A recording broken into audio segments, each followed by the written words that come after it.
and acting more like a kid. Well, yesterday changed all that for most San Antonio teens. Now they're thinking about things they wish they didn't have to.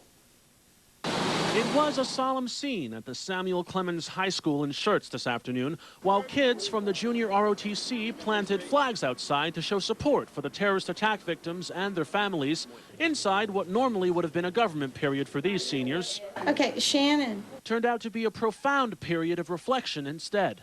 It's not near over. It's nothing. We still have a long way to go.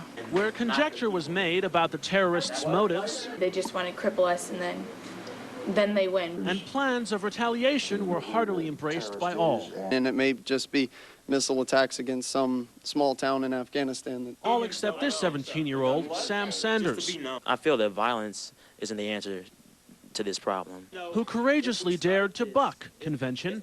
I know that throughout history, we've always had to use violence, and now we'll probably use it again, but I just feel that that's not the best way to handle things. It's hard to believe in a room full of teenagers. People want to see results, and people don't want to see sanctions. Converging political ideologies were running rampant. It's hypocritical. Set against a morbid backdrop of death and disarray that has shaken and will continue to shake so many for so long.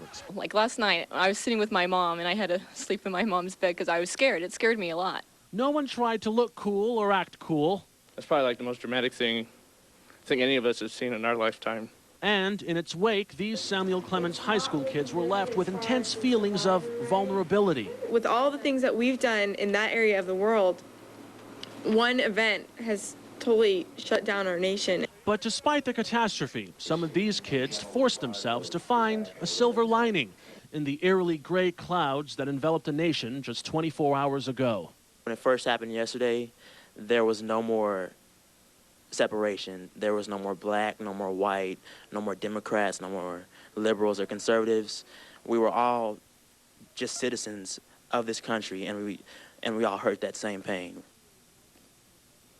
A high school senior with an eloquence and wit well beyond his 17 years. I think a catastrophic event like this causes us all to stop and think about the people in our lives and what they mean to us. It doesn't matter if they're 8 or 80. Make sure you tell them you love them while you still can. And I guess Michael Valdez isn't really such a bad guy after all. Jonathan Walton reporting for Fox News at 9. Back to you guys. Nice job, Jonathan. The